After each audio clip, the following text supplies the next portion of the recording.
Magandang araw po sa ating mga kababayan at nandito tayo sa may bahagi ng Divisoria. Yan, ito yung bahagi ng Juan Luna, yung sa kanan, at yung kaliwa ay bahagi ng Ilaya, na kung saan mga kababayan yung dinatnan po ni Mayor Isko Moreno Dumagoso ay sandamakmak na basura, no? Yan nga po, unang araw ni Mayor Isko ay talagang pinalinis niya na agad, pinatanggal lahat niya ng mga basura dito sa Divisoria. Hindi lamang sa Divisoria kundi buong Manila, na kung saan ay kasabayang naglilinis dito ay ang clearing operation naman na ginagawa sa may bahagi ng Road 10. Ayan, oh. Ilang bahagi lamang ho ito ng Maynila na grabe yung basura, kasi nga sinabi ni Yorme Isko Moreno Dumagoso ay umaabot po ng higit 8 buwan mga kababayan na hindi nakapagbayad ang City of Manila, no, sa waste management na mga kolektor, no, garbage collector. Kaya naman yung pala ang nagiging dahilan mga kababayan, kaya napakaraming tambak na basura sa lungsod ng Maynila, kasi nga hindi nakakapagbayad ang City of Manila, no, ng halos mga kababayan 8 buwan. Yan po yung sinabi ni Yorme sa kanyang speech, no, ng kanyang pag-upo, no, official na pag-upo bilang mayor ng Maynila. So sino ba naman ang hindi malulungkot mga kababayan kung ganyan ng tatambak sa inyo, no? Ganyan ng bubungad, no? Yan. Pero kahit gaano pa man niyang kadami mga kababayan ay tuloy-tuloy ang ginagawa ng ating City of Manila, dahil nga official ng umupo si Yorme Isko Moreno Dumagoso bilang mayor ng Maynila, at ang lahat ng mga kalat dito sa Maynila ay lilinisin at papagandahin ni Manila Mayor Isko Moreno Dumagoso.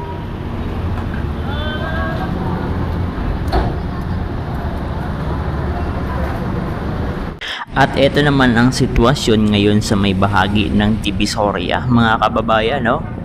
Maaliwalas, although na umuulan at hindi nga talaga sila matitinda kasi umuulan, ay may mga naiwan pang basura, oh. Baka may mga nagtambak na naman ito mga kababayan. Oh, ayan ang sitwasyon. Medyo umaambon, no? Pero makikita ho natin talagang kumilos ang City of Manila. Ayan, may mga fire truck mga kababayan sa bawat street para linisin. Oh, may mga nagtambak ho dito, ay lilinisin yan. Darating na yung mga tagalinis ng City of Manila. Oh, grabe, oh. Yan talaga si Yorme mga kababayan. May mga nagsasabi na nagpapasikat lamang daw po si Mayor Isko, pero hindi nila alam na noong kapanahunan ni Yorme ng taong 2019 hanggang 2022, nang ito ay unang manungkulan bilang mayor ng Maynila, ay ganito na talaga ang ginagawa nito hanggang natapos ang kanyang termino, na kahit madaling araw pa mga kababayan ay lumalabas ho ito para tingnan ang kanyang mga nasasakupan, lalong-lalo na yung mga lugar na pinamumuhayan o pinamumugaran nitong mga durogista, itong mga tulongges. Grabe, yan si Mayor Isko, oh. Diba? Ayan mga fire truck, oh. Patuloy nilang lililinis itong Divisoria mga kababayan. Kung nagawi kayo dito noong mga nakaraang buwan, ano sa tingin nyo ang itsura nitong Divisoria noong kayo ay nagawi dito? Nung ang mayor pa ay itong si Mayor Lacuna, ex-Mayor Lacuna. So ano nga ba ang sitwasyon ngayon, no? Ano ang difference nung si Mayor Lacuna pa ang mayor kumpara ngayong si Mayor Isko Moreno na ang mayor ng Maynila?